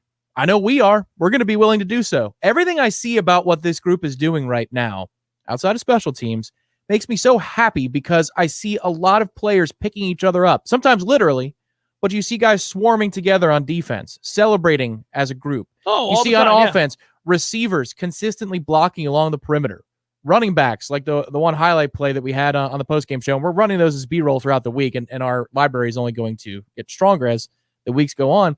But the Lawrence Toafili block on the catch by Malik McClain out on the perimeter. That's somebody who sees, what can I do to make this play better? And if you watch, Pokey Wilson running up alongside the numbers, making sure he's an escort for Malik McClain as well. Little details about what it takes to go win football games, what it means to be bought in, and what it means to be teammates. I'm seeing that from us across the board. So even though we're 3-4 and they're 4-3, and we started 0-4 this season, I believe that we're more together than Clemson is. All they need is a little bit more of a push to divide amongst themselves. We are bought in. We're getting closer together week after week. There we go. What a difference. Well, I think we should just show this team the Brownlee dance over and over and over again. It's the best dance that we've had in eons. I love it. I'm going to play it on a loop in my house. It puts me in a good mood. I smile every time I see it. Yeah. It was glorious. The kids were loving it. They were having a blast. I'm talking about our kids. It was great. Yeah, that's a big play too, because of the easy one he let go and the fact that it's an 80% chance, 90% chance that it's a house call for Jarvis Brownlee on the drop. I love when you watch. Somebody tweeted it at me because they know how much I love it. Have you seen the ACC Network video of it from behind? Oh yeah. So my favorite part is the official that comes over late. He's being pretty cool. He's going to let it slide for a little while, but it's still going. It's still going. He's like, all right, my man. Yep. All right, my man. That's about enough. But even he's smiling. It's great. That's like he has a sense of humor. It's like Scotty doing the Fortnite dance. Where there's still plenty of time on the clock and not getting back and playing. By the way, an explosive start to Scotty Barnes' career in the NBA. It's kind of weird to see. He doesn't shoot it well still, though. That's okay. A little 6 of 16, I think it was, or whatever it was. Not even old enough to drink yet. He's doing all right. Yeah. But he also had, I think, 6 turnovers, but he'll get there. He'll get there. Oh, man. But if you see that raw ability, if you're a Raptors fan, like, okay, this can work. This could work. I'm going to run this on a loop. Thank you, Big Papa East. I'm so glad that he tweeted this at us. It makes me laugh. I was laughing in the stands when I saw it. When he got to the sideline, the whole team was galvanized by that because we never get a chance to do anything like that. Right. Nobody scores long touchdowns off of an interception on this team. Nobody. But if you're talking about those little indicators, I mean, how many times have we seen it from the other side of the equation where we're going through the motions the 2016 season is a great example of the up and down inconsistency. We ended up going to a New Year's Six Bowl and beating Michigan. All right, great. That's fine. But there were a lot of low moments where teams came in that were not nearly as talented, but they were together. Are we finally a program that's back together? Because it would be the first time since 13 where you really feel that way. Oh, I think they're back together. I think that, they may not be good enough. Maybe 15. That group was close in 15. And they hit. Yeah, but I mean, I think they're back together. I think they've found the cohesion and they've been galvanized and they believe, and we've talked about that a lot. I do think that's all there. I mean, even you go up there and you could lose 28-7, and I still believe they're together. Yeah, I don't think that's an issue anymore. But go back to one of the red flags in retrospect, and we didn't really ever attach the two things together. The Louisville game on the road in 2016. Well, I did. Being taunted and not doing anything about it. Listen, I remember at risk of overreacting being livid, and I first guessed that performance. You remember I said, we're going to get blown out. There were so many little indicators. The body language was horrific. And Jimbo's faraway stare did not give me, and this is before they even kicked it off against Louisville. And I was scared to death that thing could go really south in a hurry because you were playing a really hungry team with a very talented player. And I thought, oh man, game day's there, the whole deal. And then we went out there and got boat raced. And they could have named the score. But you're right. Those indicators, they were there. I don't know if that's happening at Clemson. It seems like we've got some evidence that maybe it is. I don't know. It might be happening to them, but the point is, you think about how low we were as a locker room at that point, that Odell Haggins is the only person who, during a TV timeout, is willing to throw down against Louisville. An old man who at that time hadn't repaired his knee yet is the only one who's got enough pride in his chest to yell back. And here we are now. We've got a little bit of an identity of toughness. Doesn't mean we're good enough to win 10 games or anything like that. That's out the window. But if you have pride in what you are and you care about the guy next to you, it makes a difference. And it makes a fan base love you all the more. That's what's happened this last month, is you're seeing evidence of that. Now, there's going to be more adversity this weekend. Got to be able to prove that you could do it in a hostile atmosphere. North Carolina was not. But no, and I think you can separate. The point of this is not to say that because of the cohesiveness or the buy-in or whatever, that everything's fixed and Florida State's close. We're not making those correlations. We're not saying that. We're talking about individual growth, team growth, buy-in, seeing the direct result of that, which is a modest 3-game win streak against average to bad teams. UMass is terrible. Syracuse is at best average in a bad league. North Carolina has been bitterly disappointing. We're not saying that because you won 3 games in a row and you seem to like one another that all of a sudden everything's fixed and you're going to go beat Clemson, you're going to beat NC State, you're going to beat Miami, you're going to go on the road and beat Florida. No. But these things can be true independent of each other, meaning that you can absolutely be the things we're describing: bought in, believing, getting better, working hard, all of that, and that it may not amount to anything more. We may have maxed out our win total. We may be at the only 3 wins we're going to get. Who knows? But you give yourself a chance in some of these games because of that growth that we described, because of that belief that we described, because of the work ethic and buy-in and willingness to fight for one another. You give yourself a chance in these games. It may not be enough. We'll find out. I'm not here asserting to you today that Florida State goes on the road and beats Clemson, entirely different animal than UMass. And I'm not saying it because they killed UMass or because they beat North Carolina that they will go do these things. I'm just saying that they've grown up a little bit. They've gotten better. They're maximizing some of their potential here.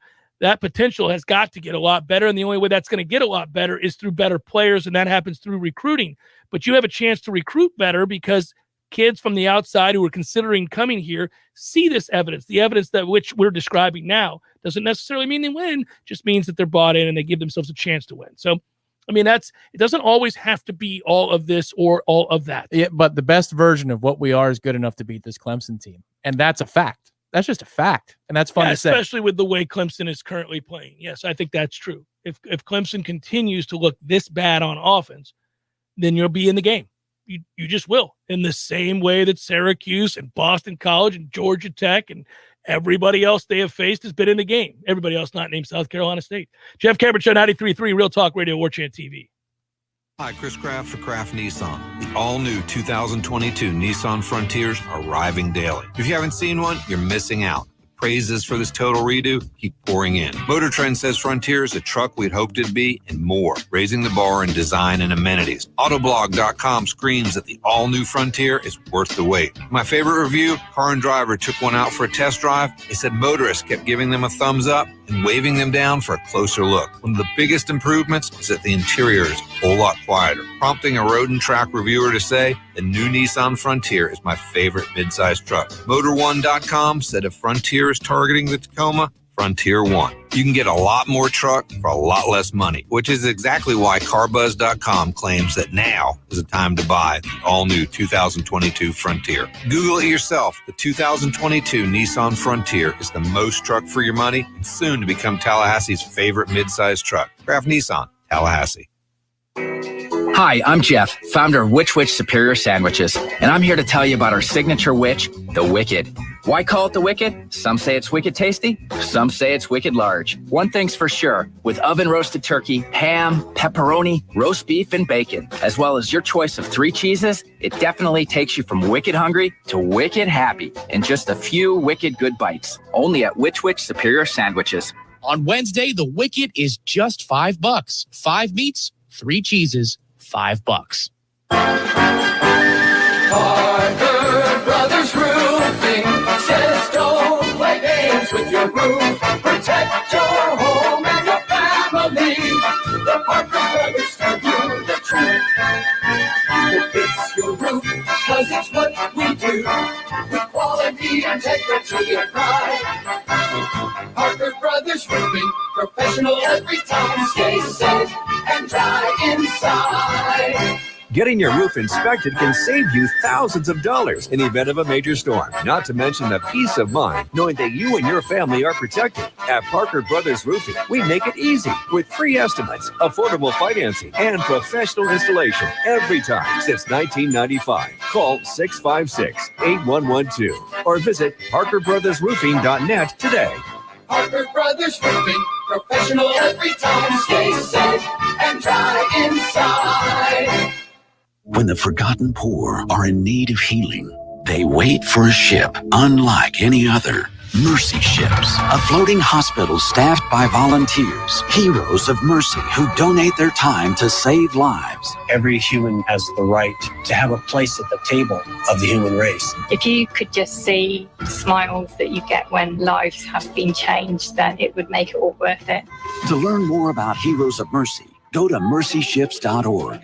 Diabetes, high blood pressure, anxiety meds, everyone's on them. If you're a 50-year-old male, maybe a bit beefy, or even with type 2 diabetes, $1 million of term insurance may only cost you about $200 a month. Affordable term life insurance is out there. Call Term Provider and speak with Big Lou at 800-481-1458. 800-481-1458 or visit biglou.com. Remember, Big Lou's like you. He's on meds too. We all want more energy, more strength, more results. Well, welcome to Orange Theory Fitness as you take a step towards feeling more alive today. Backed by science, Orange Theory's heart rate monitored workout is scientifically designed to keep heart rates in a target zone, spiking metabolism and increasing energy. Orange Theory Fitness is a one-of-a-kind group personal training workout resulting in more energy, visible toning, and extra calorie burn for up to 36 hours. Experience a more vibrant life today with Orange Theory Fitness. To find out more, go to orangetheoryfitness.com. The Jeff Cameron Show is a production of the Warchant.com Multimedia Network. Check out Warchant.com today for the latest news inside Florida State athletics. That's Warchant.com. Now, back to Jeff on Real Talk 93.3.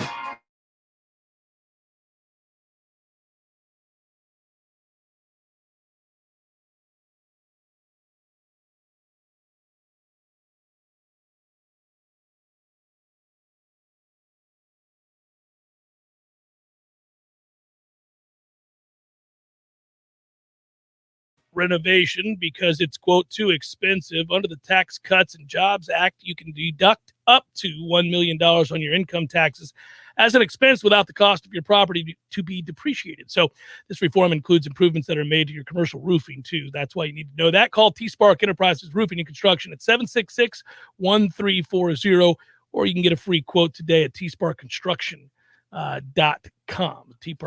tsparkconstruction.com.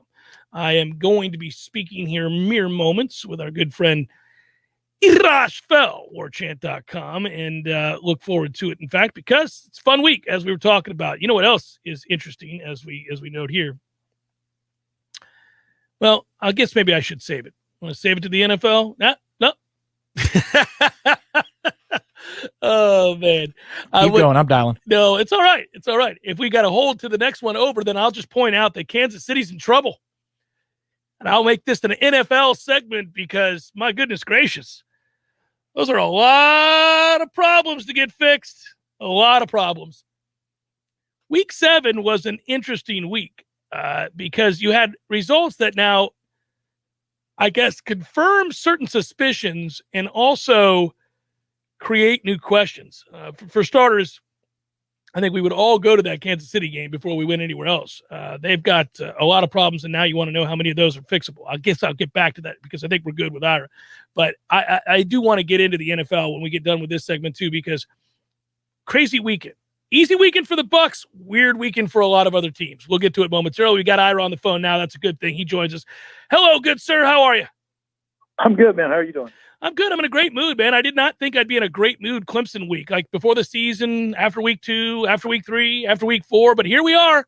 I'm excited about the game because Clemson seems to be a mess on offense, and Florida State probably at no point in the last couple of years have they been more confident than they'll be now. Doesn't mean necessarily they're going to go win. But I do think they're going to go believing that they can win. And from here, we just hold our breath that maybe, just maybe, Dylan Gibbons is going to be good to go, although I did not like that answer today. What say you on your hunch as to the offensive line health going into this game? Hey, man, I actually thought the answer was more positive than it could have been. I mean, he could have said he's out. So, I think you're holding out hope that he can play, and if he can't, then I still think they're okay at offensive guard as long as Devontae Love-Taylor comes back. But yeah, man, I mean, this is going to be the first time in a while that Florida State can go into this game and not feel like they're walking to slaughter. Again, that's, Clemson's still favorite. Clemson's still one of the more talented teams in the country. They're playing at home. They haven't lost at home since 2016. It's 31 straight games, so it's a tall task, but it doesn't seem quite nearly as insurmountable as it has the last few years. Yeah, and this Clemson team is beat up as well. I know Corey talked about it. I think both mentally and physically they're beat up. And then I know, obviously, for Florida State, this is a team that has found themselves, whatever that might be, which is a team that is run first, run second, run third, as I said before. They want to run the football. It is a tougher task, but a lot came out of this game. And, yeah, it's not that you won 59-3 against an outmatched opponent. It's that a lot of guys played with confidence, including getting an opportunity for Chubba Purdy to play. I guess talk about what you saw from Chubba. Yeah, I thought he did look good. And again, I mean, I think, the reaction of Kenny Dillingham today at the press conference when he was asked that question, like how different does he look on Saturday compared to when you put him out there last year? And he's just like eyes just bulged out because he was like, last year when they put him in games, even that NC State game, they started him. He'd only had a couple weeks of practice. They didn't even know what they could call with him. They had to scale everything back and just try to find some things he was comfortable doing. He said in this game, they just called the offense, and he was able to execute it. It wasn't perfect. There were some things, even though his passing numbers are perfect, he was 5 of 5. That there were some decisions that they might want to go about things a little bit differently, and that's been one of the things we've seen in practice. Is a lot of times with him, it's not the physical, it's them trying to make sure he's on the same page with them, what he's seeing versus what they're seeing from the sideline. And I think just getting him on the field was a positive step, and that whole backup offense. The fact that I'm impressed that. You put all those young guys out there, freshman offensive linemen, freshman quarterback, freshman receivers, and they executed the offense. I mean, again, it's not a good opponent, but just the fact that they have that competency is impressive. You cited in your 3-2-1 that it's a night and day difference around the program, at least for now. And I guess if you want, expound on that for those that haven't had a chance to read it. If you do want to read it, go to warchant.com. It's just I wasn't hearing great things earlier this season, especially after they, lost the Jacksonville State game. It just seemed like, some of the guys that they were hoping would step up as leaders and really, keep everybody positive, weren't being very effective at that. And then you had some guys on the team. It just is natural. Once you start losing, guys start, thinking maybe I'll jump in the portal. Maybe, these guys don't know what they're doing. They're just all those doubts creep in, and it's for whatever reason over the next few weeks, it's completely changed. And it's not just the wins. I mean, I think that's kind of how they got to the wins is the guys did, really kind of realize that, hey, we need to listen to what these guys are saying, and maybe, we'll have some success. Then they did have success. And so, the things that, you hear just totally different in terms of the mindset, in terms of the buy-in, in terms of guys really, embracing everything they're being told. And it makes all the difference. I mean, I think it's how you, win a close game against Syracuse. It's how you go on the road and beat North Carolina. And it's also how you come out and take care of business against UMass. Again, we don't know if they have the talent to play with Clemson, but all of the other things are trending in the right direction. Out of curiosity, because I was gauging it with Tom, and I've talked to my dad called me the other day about this game, and then everybody, Florida State fans now, they're all talking to each other about, well, what do you think? You think they got a shot? It's kind of funny because you can kind of convince yourself over time as you vet this and talk your way through. But as you correctly point out in your 3-2-1 piece, Clemson's really bad on offense. The numbers aren't lying. They're really bad on offense. And so all of a sudden you think, hey, look, I'm not sure Florida State's going to go score a lot of points, but I'm pretty sure Clemson's not. Pretty sure. So what would you say your percentage chance? What would you give a percentage chance Florida State goes up there and wins this game? If you were just looking at the teams play, if you didn't know any of the history, if you just watched Clemson play these last couple of weeks, and I have watched them a little bit more these last couple of weeks, and if you just watched Florida State play, particularly at North Carolina, I mean, you would think that Florida State's got a decent chance to win that game, maybe a 40% chance of winning that game, 40 or 50% chance of winning it, maybe, well, probably 40. But the challenge, I guess, for me to get past where before I could even predict a Florida State win is just, there are, the history does matter. Mike Norvell says the history doesn't matter. Well, it does kind of matter. There's a reason they haven't lost in 31 straight games at home. That's a tough place to play. They're more confident at home. And I think that the concern for me is that Florida State will make a mistake or two on offense, and then that'll help Clemson win the game. So I haven't made a prediction yet. I think Clemson. I'm probably going to predict Clemson's going to win because I'm not big on betting against streaks. But I do think they've got a chance. I mean, maybe about 40%. Oh, how glorious it would be, sir. And I just think, as Tom and I have kind of noted throughout the day, the fact that you can entertain the idea and it doesn't sound like an absurdity is really, really good news. I mean, it's not what we thought. It's a sign of Florida State's improvement, but also perhaps they're in disarray in Greenville, South Carolina. I hope that's the case. I hope they're in disarray. Well, Clemson, South Carolina, but same place, knock on wood, brother. I always appreciate it. Be well. Thanks, Jeff. See you, man. Yep. Who knows? Usually I get a feel for, like, if I think Florida State. So if I think the upset's possible, Tom, I begin to feel that pretty early on, and I'll tell you that I think, I wouldn't be surprised. I still think that Florida State is going to struggle in this game to move the football. What I don't know is the newfound confidence in the secondary. Is that a result of playing the teams that we have? Yeah, I mean, revisiting the North Carolina game, you gave up a lot of things, and then North Carolina missed on some things. I mean, probably 120 yards worth of productivity, and that's just a raw guess, but there was one play that's probably going for 40 or 50 yards, that was another 30 yards, so you're there pretty quickly when you look at some of the plays that they missed that were obvious and easy plays. But confidence matters. It looks like that we're repping the same guys at the same positions week in and week out. That matters. That was not happening earlier. Remember in camp, it was just one big rotation of guys playing everywhere. And Adam Fuller talked about it today, that Jamie Robinson is able to play safety and help us in a big way at that position because Kevin Noles took on the responsibility of playing nickel, and he was able to handle it between the ears. Yes, he was. So now that he's at full speed, you've solved two positions because one freshman was much, much better in practice. So cool to watch a kid that we got excited about and got glimpses of in practice, really showing signs that he could be a contributor this year, emerge in that role, which frees other things up, as you're noting. And I still think that before this season is up, you're going to see some more growth from kids like Shane Brown, and others are going to get chances. We also saw in the first half of the year, our guys in the perimeter just getting run right by. And I am worried about that maybe happening again this weekend. It could Justin certainly. Ross just running right past him. He's the guy, but Justin may drop the ball. Who knows? Because he's done that a lot this year. I don't like relying on drops. I agree. Nor do I. But that's part of the reason that they're there is a lot of open shots, and guys just aren't mentally there enough to finish the play and go make the play. When I were brought up at whatever it is, it's 30-plus home wins in a row. 30, something like that, yeah. Come on. Why not us? Why not us, baby? We take Wuhan. We take Wuhan in his home. Florida State wins. There's the photo. Florida State wins the game.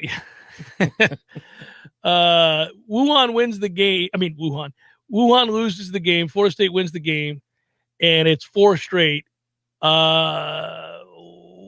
What would you predict the rest of the way? All of a sudden, you're talking about going to a bowl. I don't know how I feel about NC State and Miami after watching that game. I don't know if I feel better about our matchups with them or worse. I don't know. I got to go watch it again. I couldn't believe it. I was stunned. Vegas does it again.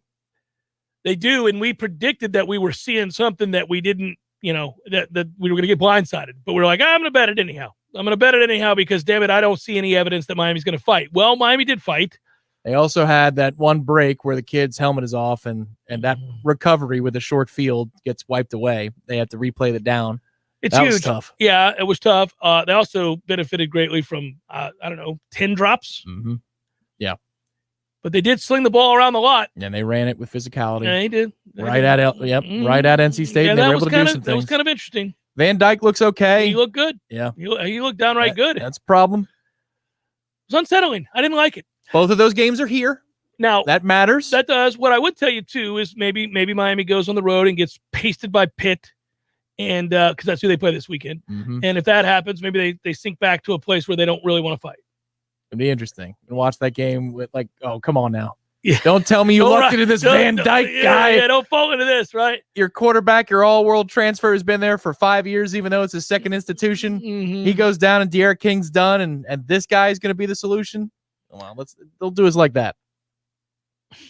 Yeah, I just get nervous about it. It makes me I'm getting giddy because there are possibilities, and that's something to be excited about. Jeff Cameron Show 93.3 Real Talk Radio, Warchant TV.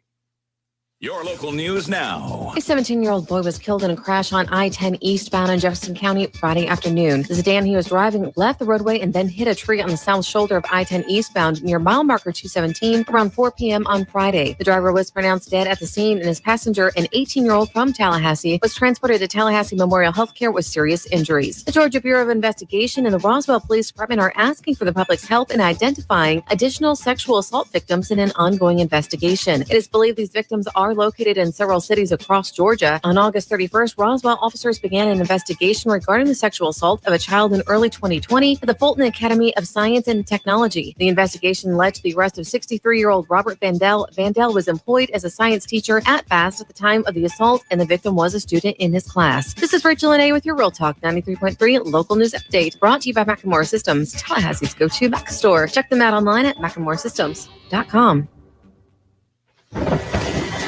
This is meteorologist Paul Trombley with your Real Talk 93.3 weather update. More clouds than sun this afternoon with a slight chance for scattered showers. Highs level off around 84. Westerly winds 5 to 10 miles per hour. Lows dip down to about 63 tonight. Partly cloudy skies. 78 tomorrow. Bright sunshine. Upper 70s Wednesday and Thursday with a chance for scattered thunderstorms Thursday. This report is brought to you by the Lawn Johns. For all your landscaping and lawn care needs, visit thelawnjohns.com. Right now, 81.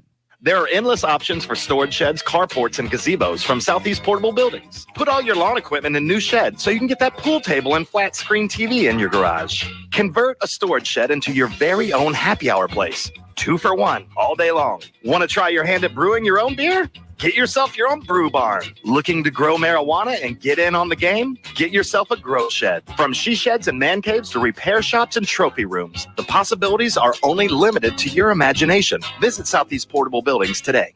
If you weren't the owner of Gordo's and all those wonderful restaurants, Eddie, what would you be doing? You know, I think I'd want to be I don't know what I'd want to be, a boat captain or a cowboy. You know how to use a lasso? No. You'd have to do that if you were a cowboy.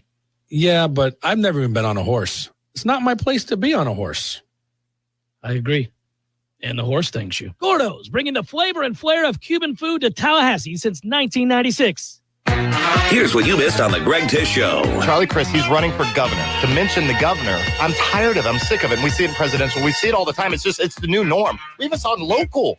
That it should be. It's like, hey, I'm running for this local seat. Do you understand? I heard a statistic that like half of our population reads at like an 8th grade level. And what is the other 2/3 rate? That means almost half does not. You're right. The Greg Tish Show, Monday through Friday, 6 to 9 a.m., only on Real Talk 93.3. The Jeff Cameron Show, brought to you by Orange Theory Fitness. 2 Tallahassee locations, Midtown on Thomasville Road and Northside in the Village Common Shopping Center. Online at orangetheoryfitness.com.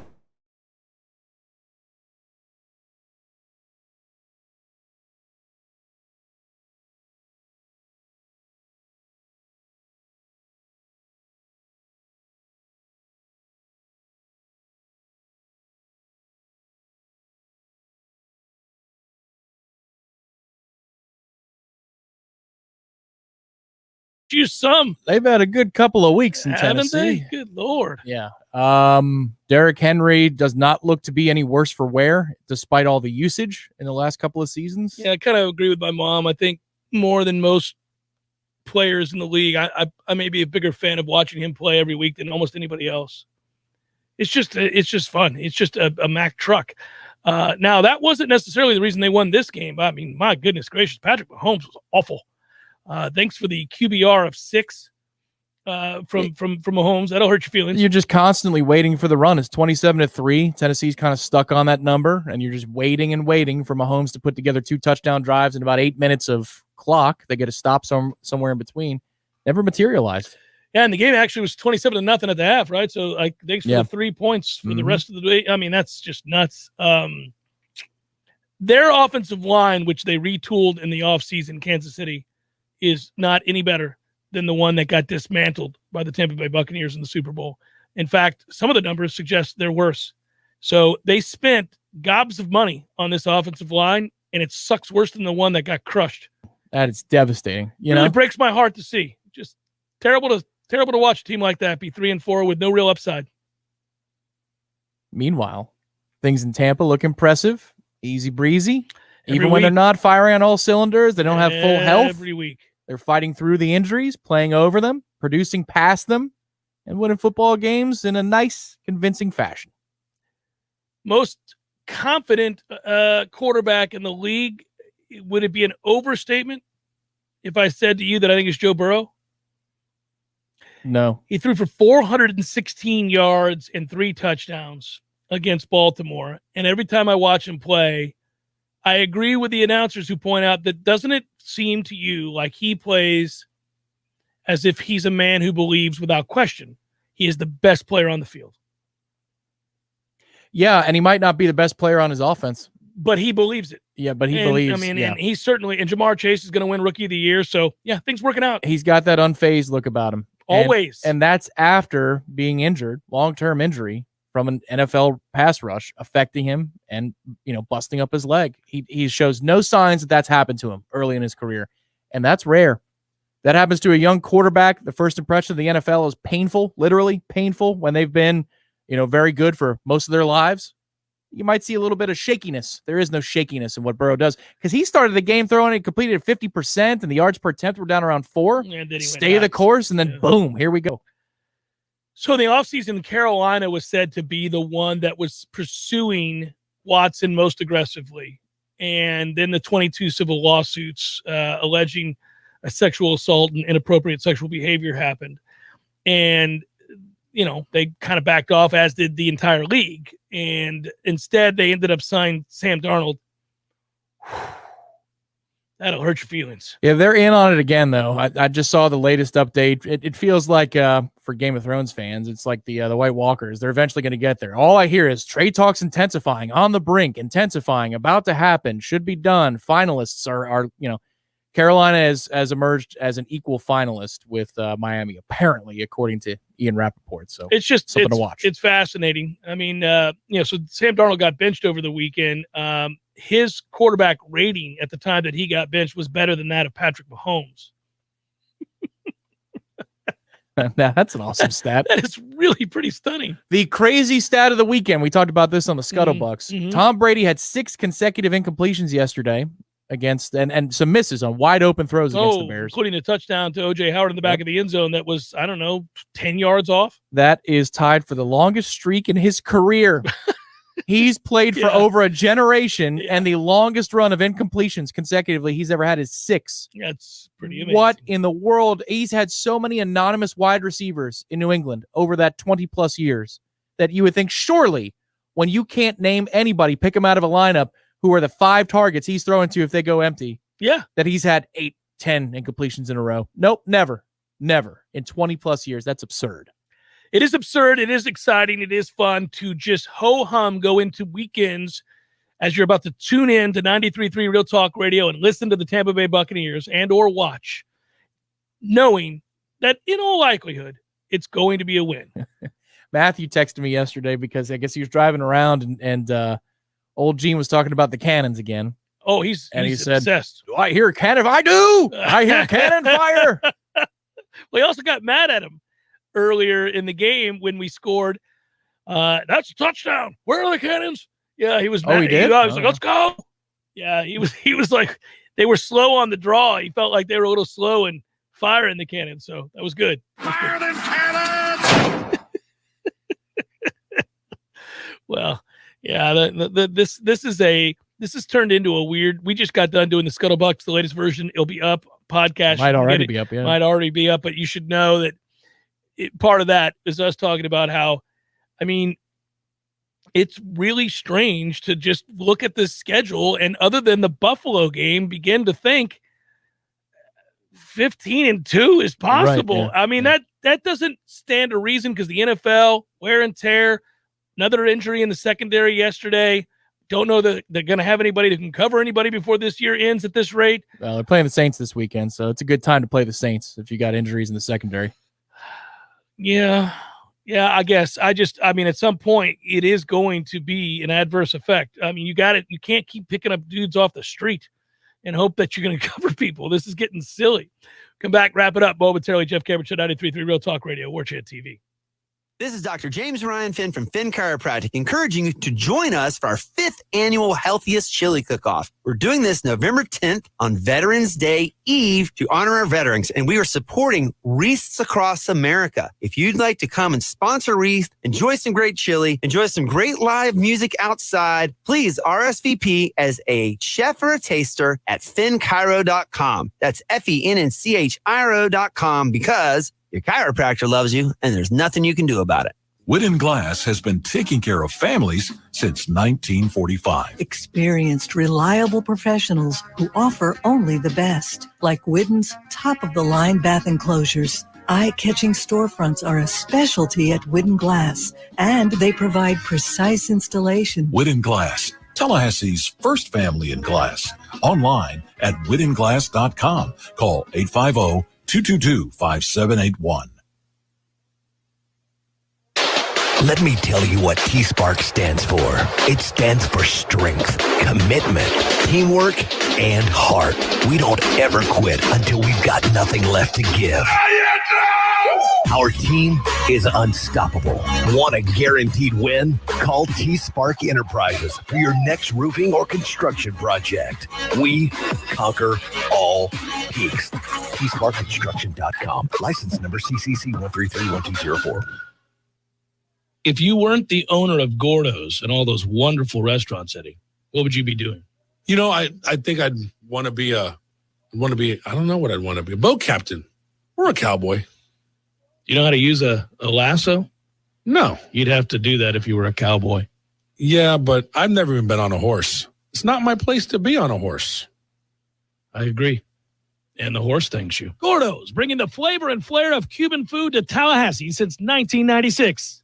Hey, Nole fans, our partner ISF Inc. is a national management and IT consulting firm located right here in Tallahassee, Florida, solving the future for state governments through strategy, process, and technology. As a trusted advisor for state government, including public health and emergency response agencies, our friends at ISF recognize September as National Preparedness Month and want to help you be safe this hurricane season. Visit ISF.com to learn more and download your emergency preparedness plan today. ISF, solving the future.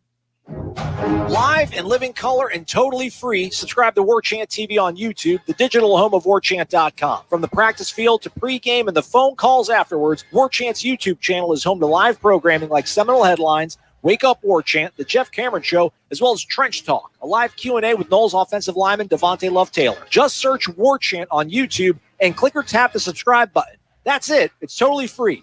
Warchant TV on YouTube. Just another reason we're the ultimate Seminole sports source.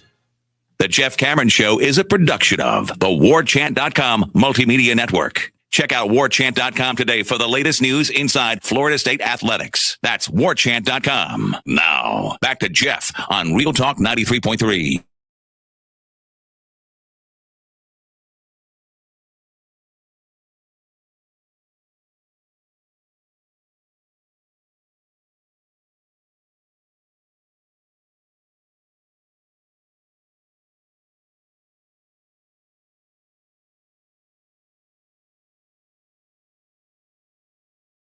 Except we're going to be ranked higher in the division. We're coming for you, Wuhan Dabo. Thank you, Tom. Appreciate the contribution and the commentary. Yeah, these Noles aren't a hoax, Dabo. That's right. You're going to want to cancel this game. Well, let's everybody go easy here. Everybody go easy. And also, Briley, I see you. As he writes, there once was a team from Clemson led by a fool of great pretension, but we'll leave him in shock when we break Howard's rock, erasing Dabo's smug condescension. Yes, that's well written, sir. Nice limerick. Nice limerick indeed. Fun. Perhaps, what if we just dominate? What if we go up there and win like 34-7? Well, now, I guess that means for the first time in like 4 years, I got to put an honest-to-goodness montage together. You would, and then how would we get around it? I mean, part of the problem we have with montages, and the reason you haven't heard any, well, we were awful for the start of the season. That's another reason, but probably a reason. Yeah, but the other reasons that you haven't been able to hear a montage when we left the previous place is that we get flagged because of our YouTube situation if we have music. So yeah, we'd have to direct people to the stream app here for 93.3, and then the folks in Tallahassee would get it. Yeah, and then maybe the podcast. I don't know. Yeah, the podcast can get it. We'll see. Throw it out forgiveness. I don't know. Yeah, see what happens. Move on, but the YouTube feed. So we would direct people. We might even assemble earlier on the YouTube channel. And say, here's where you go. This is what you and do. then you can flip back to YouTube about 5 minutes from now. But you know what? Let's just handle the game first. Let's go. We'll just win it. Go I don't care if win you that win. game. Go win it 6-3. Who cares? Let's go. Oh, we'll find a way to put a montage there together. Would be a montage. Yeah. It would just be the score on a loop or something like that. 6-3. Noles win 6-3. You can make a song out of that. Yeah, 6-3. Over and over and over and over again. Okay, it's tomorrow, but tomorrow is Seminole headlines, so we'll do it today. I'm talking about Braves, Astros, Game 1, Minute Maid Park, 8:09 Eastern Standard Time for your first pitch. Probables brought to you by North Florida Payroll Services, locally owned for nearly 15 years, offering payroll and HR services, including full online applicant onboarding, integration into payroll. Save your company money and headaches today. Head to northfloridapayroll.com. It's time for, how you say, with the pitching, probables?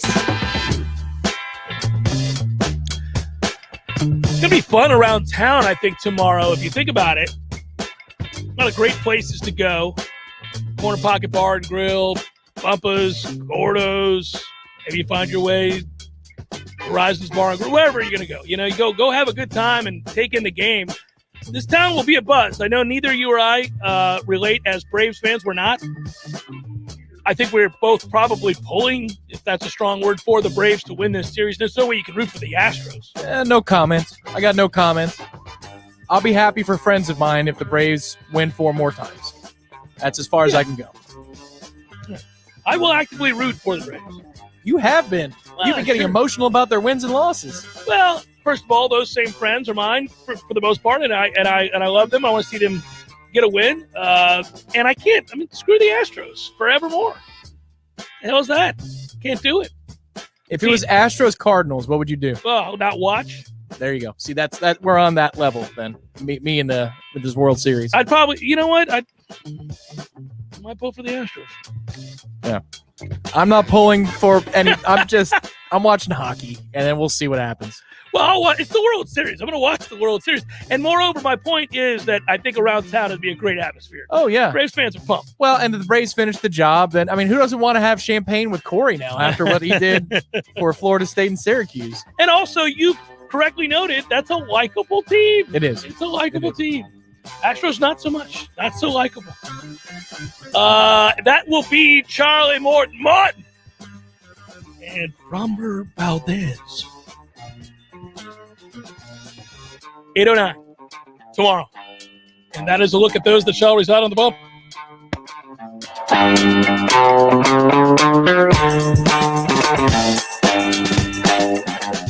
Tuning in to Monday Night Football or nay? Well, I'm seeing a movie tonight, so I'll tune in after, and if the game's close. Go to see Dune? Yeah. You know, I wanted to see Dune. I'm not into I remember the original Dune. It sucked. But I remember the book too, but this looks good. It does. I'm interested. I love the director, so I'm kind of like, yep, maybe. And it seems to be doing okay. People are saying good things about it. I try to stay away from it. Yeah, but I don't want to read the reviews. You're on Twitter, you're tweeting about the Noles winning another football game. People say, "Dude's awesome." I'm like, oh, all right. Well, I respect that person who shouted, "Dude's awesome," and their voice cracked and everything. It was great. The giant worm planet. Yeah, I guess. I actually kind of wanted to see The Last Duel with Matt Damon. That got good reviews. You'd be the first to see it. I probably would. Yeah. It got good reviews. It did. And I've read about it and heard it was good. Nobody has chosen to go see it. But the people don't go to the movies. That's one that I could see at home, like 6 months from now. But Dune, if you're going to see it, you probably go. So that's what I'm doing. Yeah, that is one you want to see in the theaters. Good work out of you. Good work, Matthew. Be well, everybody. Have a great day and evening. We'll talk to you again tomorrow. Thank you for the birthday wishes, everybody. Yep.